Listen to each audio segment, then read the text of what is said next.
Hello, entrepreneurs, artists, and creators. This is Dave from Founder Sensei. Hey, wanted to share with you a new insight that I connecting two things that have been in my orbit lately, and it's pretty cool. So I have been on a bit of a spiritual path this summer, trying to understand what it all means, but also like connecting with my inner sensei, if you will, my inner true self. And I've learned a lot. I mean, one of my great spiritual teachers that I discovered is this guy you might know, Eckhart Tolle, who's kind of a German that lives in. He's not kind of a German. He's a German guy who lives in Canada. He's got this really kind of calm way about him. Some people like it, some people don't. I like it.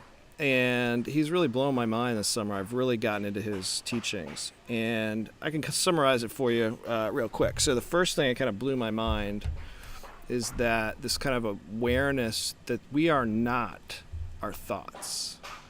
And, I have a pretty good intellect, I think. I mean, above average smart guy. Sometimes. And so I've always tried to solve problems with my intellect. And I always felt like that was the way, use your intellect to solve problems. As an engineer, as a business creator, that suited me. And it's kind of taken me a long way. But I realized that we're more than our thoughts. Actually, most of the time, we are just completely lost in our thoughts. I mean, have you ever run into somebody or seen somebody who's like texting, or they're kind of like thinking, they're completely absorbed with their thoughts, and it might be somebody and they're coming towards you and they just walk right by you. You're like, whoa, what's up with that? I got totally dissed. This guy he's so aloof. Well, obviously he wasn't trying to do anything personal. He or she was just completely lost in his thoughts. And so I think that's how we are most of the time. And entrepreneurs, man, we go through this a lot because we're worried about the future. So much uncertainty. So much can go wrong.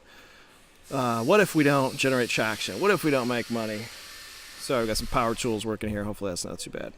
But here's the thing. When you can observe yourself thinking, you can't be just your thoughts. If you can observe your thoughts, who is that observer? Who is that person that can look at your thoughts and say, God, why am I thinking that? So there's got to be some other aspect of who you are that goes beyond thinking. And so that kind of blew my mind, just that awareness that, wow, okay, I really can. And Tolle talks about this when he had his nervous breakdown. He was 29, and he said, I can't stand myself anymore. And then he said, wait a minute, who is the I and who is myself? Am I two people? Am I schizophrenic? Like, what's going on? But he realized, like, that's everybody has that. We have that ability to step out of our thoughts and be like, wait a minute, why am I thinking this crazy thought? So that's one big mind blower for me this summer. I wasn't fully aware of that because I spent most of my time lost in my thought. The second thing is this idea of ego. And when I say ego, I don't mean like you're a jerk. I don't mean that. What I mean by ego, what I've come to learn by ego, is resistance to what is. So really simple example, let's say you're stuck in traffic. Nobody likes to be stuck in traffic. If you're in a rush, you're trying to make a meeting like I am lots of times. I'm sitting there, it's like, oh man, it's traffic. I'm going to blow it. I'm looking at my Google GPS. I'm looking at the ETA adjust. I'm like, oh man, never going to make this meeting. It's horrible. So this like stress builds up and you're just trapped in this steel box and there's nowhere to go. And it's just like, oh, traffic shouldn't be this way. Your ego starts like taking over. Why are they doing construction right now? Come on, this road was fine. These damn corrupt politicians and their contract buddies are just raking us over the coals. And you know this voice. You know this voice. Next time you're stuck in traffic and in a rush, you will hear this voice. This is just ego. This is resistance to what is. Look, nobody likes to be in traffic, but it is what it is. You are stuck. You are stuck. And it doesn't matter how much you complain about it as you're trapped in your steel box, you're still stuck. So what really is worse than being stuck in traffic is the resistance to being stuck in traffic, this fighting that you're doing. And man, you get worked up. This might stay with you for hours. It might stay with you for days. It might stay with you every time you come through this area. And I've been dealing with this a lot because coming back to Chicago from Michigan here, there's been a lot of construction. It's like the whole way.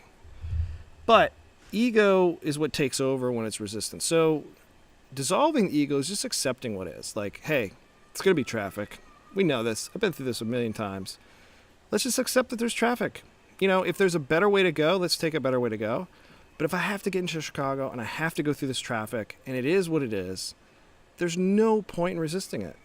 No point. Why can't I embrace it? Why can't I listen to books on tape? Why can't I listen to some music? Why can't I practice my singing in the car? Why can't I can do all of those things much more positive than... Okay, so that's the ego. And here's the thing. When you can accept what is, you can relax. You can find peace. Oh, I'm in traffic. It's okay. Right? And when you do that, your mind becomes clear. So those are some of the concepts, concepts is maybe the bad word, insights, let's say, that I picked up from studying spiritual teachers this summer at the cottage. Now, here's what's really cool. Lean startup. I see a big connection between lean startup and spiritual practice. I never saw this before. As a lean startup guy, that feeds my intellect. Okay, I can apply the scientific method.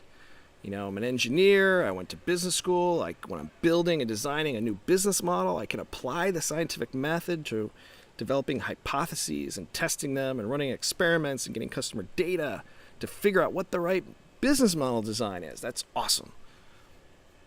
Kind of brings together these two strengths. But here's what I didn't realize.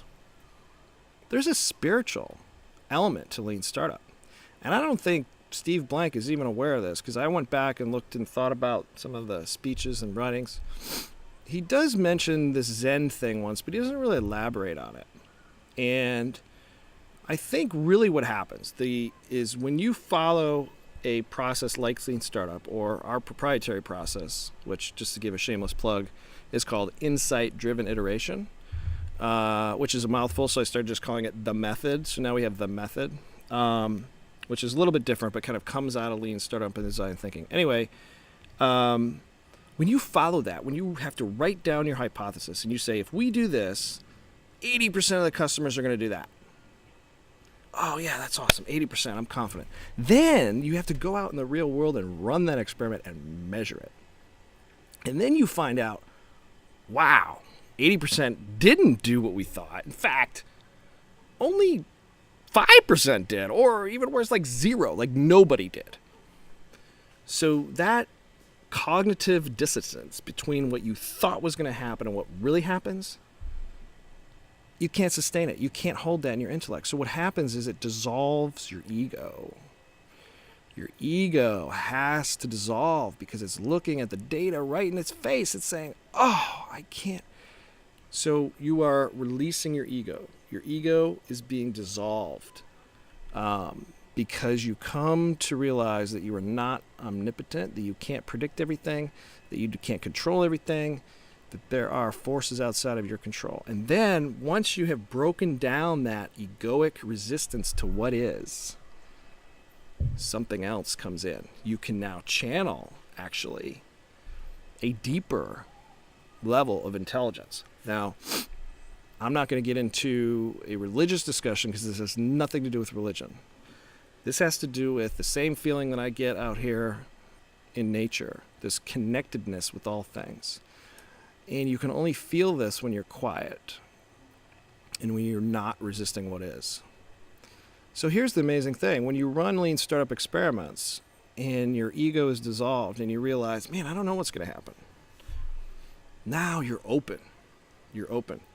And something else can come in. These ideas will come in that are actually coming from somewhere else. And this is how all the great artists operate. They're able to tap into creativity that's beyond themselves. Michelangelo says, I didn't paint the Sistine Chapel. God did. And whether you're religious or not doesn't matter. What he meant was he could tap into something that was beyond himself. So what's amazing to me now is that lean startup works.